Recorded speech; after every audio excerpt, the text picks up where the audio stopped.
لوگوں سے مسکرا کے بات کرنا, لوگوں سے خوش اسلوبی, لوگوں کو معاف کر دینا, بڑی اچھی باتیں کرتے ہیں سارے, کسی شک میں مت رہے گا. تزکیہ نفس کے لیے خوبصورت ترین دوائیاں ہیں سارے مولوی. مسئلہ یہ ہمارے تزکیہ نفس سے امریکہ کا کوئی فرق نہیں پڑے گا. تبلیغی جماعت کے اسرائیل میں بھی مشن ہیں, آنے دیتے ہیں وہ, خیر ہے, یہ کچھ نہیں کرنے والے. آپ کو پتا ہے اس بات کا نا, پتا ہونا چاہیے آپ کو اس بات کا. ہم کسی اور چیز کے اندر انوالو ہو چکے ہوئے ہیں. میں تبلیغی جماعت کو اللہ تعالیٰ تقویت اور استقامت دے, میں خود حصہ ہوں, ابھی بھی میں بھی جاتا ہوں, مگر اس کے علاوہ کوئی اور کام ہے جو بیسک ہے وہ ہم کر ہی نہیں رہے. اور وہ کیا ہے کہ سب سے پہلے بیک فٹ پہ ہو جائے, رک جاؤ, یہ گنگا کس نے شروع کی تھی, کدھر سے بہ رہی, جا کدھر رہی ہے, تو بتا دو. اینڈ میں چاہتے کیا ہو؟ That's all I want to know. That is all. صرف یہ بتا دو کدھر لے کے جا رہے ہو, بس. اینڈ میں کیا ہوگا؟ کسی ایک کے ڈیڈی کے پاس بھی جواب ہوا تو مجھے بتا دینا کہ اینڈ میں کیا مطلب کیا ہوگا. اسپتال ہوگا, کینسر ہوگا, بس, اور کیا, موت ہوگی. اپنے سے باہر آنے نہیں دے گا آپ کو. یہ ہے انفرادی جس کی یہ بات کر رہے تھے نا ابھی عمران صاحب, کہ اپنے علاوہ کسی کی سوچنے دے ہی نہیں رہے ہمیں. آپ کے بھی خواب خیال دعاؤں میں کون ہے؟ امی ابو بیوی بچے. میرے بھی خواب خیال دعاؤں میں کون ہے؟ امی ابو بیوی بچے. آپ کے لیے, فلسطینیوں کے لیے, یمنیوں کے لیے دعا کرنا میرے لیے سال میں ایک دفعہ بھی غنیمت ہوتا ہے, وہ بھی مولوی صاحب رٹوا دیں تو. ہم تو دعا کے قابل نہیں ہیں, ہم دوا کے قابل کہاں سے بن رہے ہیں؟ آپ نے کبھی, آپ کے گھر والے بیمار ہوئے ہو نا, اسپتال میں پڑے ہوئے ہوں, خدا نہ خواستہ, تو دیکھیے گا ذرا وہ جو عیادت کرنے آتے ہیں نا 5 منٹ والے, اوقات پتہ ہے ان کی آپ کو, نہ ادھر کے نہ ادھر کے, آئے السلام علیکم کیا حال ہے, دعا کر لیں اور چل لیے. جنازوں کے اوپر ٹھٹھے اڑا رہے ہوتے ہیں لوگ, ہم سب کو پتہ ہے, جوکس چل رہے ہوتے. کیوں؟ اپنا نہیں مرا ہوا نا. جس دن اپنا مرے گا میں دیکھتا ہوں کس کو لطیفہ یاد آتے ہیں. ایک بندے کو بھی کوئی سے 3 نام پتہ ہے فلسطین میں پچھلی دفعہ جب بمباری ہوئی ہے, کن بچوں کے نام مرے, کون سے بچے مرے ہیں؟ اپنے سارے بچوں کے نام مجھے پتہ ہے, اپنے خاندان کے سارے بچوں کے نام پتہ ہیں. وہ والے بچوں کے نام کیوں نہیں پتا؟ بھائی مجھے اصل میں بھی فکر نہیں ہے ان کی, بس اپنے آپ کو دلاستے اور جھوٹ دے رہا ہوں بس.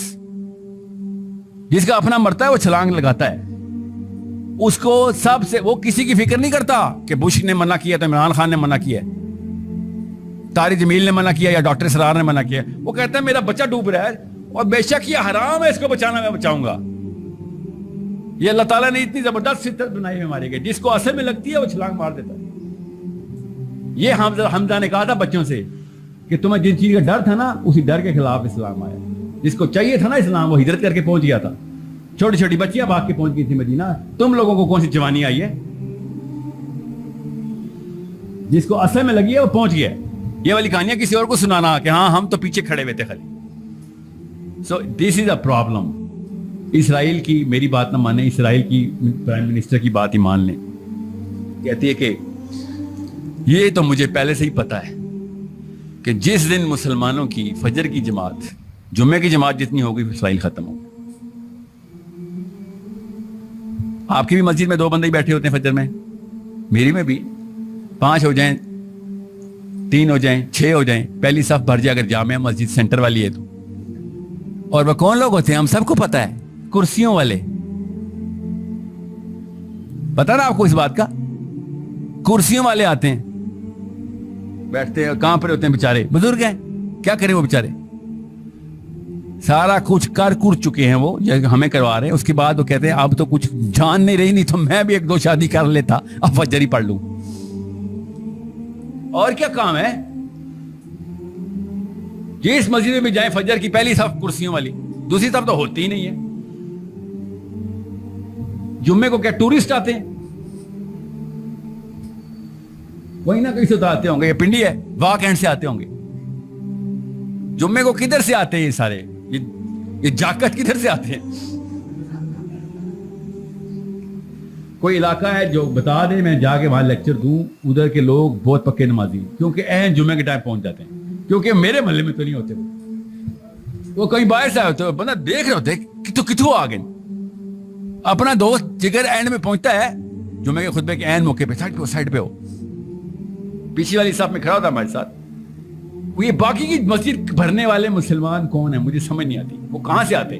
یہ خاص فرشتے ہیں, خاص نفری ہے جو غیبی مدد آتی ہے جمعے والے دن. فجر پہ یہ لوگ کدھر چلے جاتے ہیں؟ فجر چھوڑے آپ, فجر جمعے کے دن عصر پہ کدھر چلے جاتے ہیں؟ بتاؤ کدھر چلے جاتے ہیں؟ یوٹیوب میں.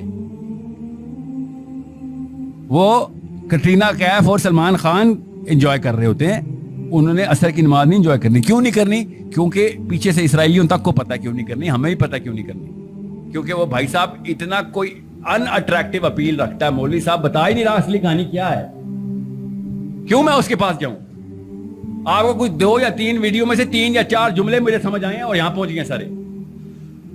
اور مولوی صاحب ہر جمعے کو بیان کر رہے ہوتے ہیں مگر بات کوئی اور ہی بات کر رہے ہوتے ہیں جس کی کوئی ریلیونس ہی نہیں تھی میرے سے. نماز پڑھا کرو بیٹا, حدیث سناتا ہوں نماز کے اوپر, زکات دیا کرو. جو سیزن چل رہا ہوتا ہے اس کے اوپر جمعہ چل رہا ہوتا ہے. عید کے دوران حج کا خطبہ ہوتا ہے, پتہ نا آپ کو اس بات کا؟ یس, عید کے دوران عید کا خطبہ ہوتا ہے. اور رمضان میں رمضان کی فضیلت ہوتی ہے. یس, ہر مولوی پہنچا ہوتا ہے رمضان میں. یس, کیا اس رمضان میں جہاد کا خطبہ نہیں ہونا چاہیے تھا جب فلسطینی بچیاں ذبح ہوئی ہیں, ہماری بہنیں بیٹیاں مار رہے تھے وہ لوگ؟ یہاں پہ میں روزے کی فضیلت بتاؤں گا یہاں پہ بیٹھ کے؟ تو غیرت مند مسلمان یہی سوچے گا جا بھائی تیرے سے کیا بات کرنی, تو پتہ نہیں کس سے ڈرا ہوا ہے. اسرائیل کے خلاف بات کرتے بھی یہاں سے ڈرتا ہے. مطلب اتنا برا حال ہے ہمارا. اصلی کہانی یہی ہے کہ ہم جان بوجھ کے انہی لوگوں کو کے پاس جاتے ہیں کہ جو لوگ ہمیں تسلی تشفی دے دیتے ہیں کہ ہاں ساحل میاں ساری عمر ضائع نہیں ہوئی آپ کی, بس یہ تسلی دیتے ہیں. جو بندہ کہے گا نا ساحل میاں ساری عمر ضائع ہو گئی, ڈپریشن میں جاؤں گا, دوبارہ اس کی بات ہی نہیں سنوں گا. اس لیے مجھے جوانوں سے بات کرنے میں کوئی تردد نہیں ہوتا. آپ کی ابھی عمر شروع ہوئی ہے, 20-30 سال بعد میں آپ سے کہہ دوں گا بیٹا اب دیر ہو گئی ہے, اب ضائع ہو گئی. آپ کرسی پکڑو, ایک تسبیح پکڑو, فجر پڑھا کرو, کچھ تو کر لو, ٹھیک ہے؟ نہیں تو بڑے بڑے بابے بھی ہیں جو عیاشیاں کر رہے ہوتے ہیں. کچھ تو کر لے, چل کیا پتہ چاہتا اللہ معاف کرنے والا ہے یار. یہی کہانی ہے آپ کی. So understand, you are the only hope. آپ کے علاوہ کوئی ہوپ نہیں ہے اسلام کو اس وقت. ٹھیک ہے, مودودی صاحب نے کہا, بڑا خوبصورت جملہ ہے, کہتے ہیں کہ اگر اسلام خطرے میں ہو یا مسلمان خطرے میں ہو اور آپ کو یہ نہ پتہ چل رہا ہو کہ کیا بچانا ہے, تو آپ اسلام دشمن ہیں. اگر آپ اس بات میں بھی کنفیوز ہیں کہ ان دونوں میں سے کیا بچانا ہے, ذرا سوچیں کیا بچاتے ہیں اگر اسلام خطرے میں ہو یا مسلمان خطرے میں ہو. سوچیں ذرا. یہ کنفیوژن پھیلاتے ہیں ہم سارے. بیواؤں کی مدد کی ہے, ہاں جی کی ہے. یتیموں کو کھانا کھلایا, ہاں جی کھلایا. اسلام کے لیے کچھ کیا ہے, اسلامی کے لیے کچھ کیا نا بیوہ کی مدد, اللہ خوش ہوگا اس بات پہ. یہ کنفیوژن کلیئر کرنے کے لیے 2 بچے 3 بچوں کے نام بتا رہا ہوں. بچے کیوں کہہ رہا ہوں ان کو؟ کیونکہ مولوی صاحب ان کو بچے ہی کہتے ہیں, آج تک سند نہیں تھی ان کے پاس. یاد رکھیے گا اسلام خطرے میں ہے, آپ نے حصے داری ڈالنی ہے. خدا کی قسم اسلام خطرے میں. جب اسلام خطرے میں ہو تو اسلام بچانا سب سے زیادہ ضروری ہے. کامن سینس کی بات ہے, میرے گھر میں آگ لگی ہوئی ہو اور ساتھ والے آئے بریانی لائے ہیں, بریانی, میں کہوں گا بھائی بریانی چھوڑ, وہ بالٹی لے کے آ پانی کی, اور میں بریانی بھی نہیں کچھ کروں, آگ لگی ہوئی. نہیں سر, بھوکے کو کھانا کھلانا سنت ہے. یہ ہے اسلام خطرے میں ورسز مسلمان خطرے میں. بہت دھیان میں رکھیے گا, یہ کنفیوژن ازلی نہیں ہے, بڑی ریسنٹ ڈالی گئی ہے. ہیومینیٹیرینزم, تزکیہ نفس, اجتماعیت, جہادی, ایکسٹریمسٹ, یہ سارا کچھ. دین کی بات پھیلانا صدقہ جاریہ ہے. ثواب کی نیت سے ویڈیو کو شیئر ضرور کیجیے. جزاک اللہ.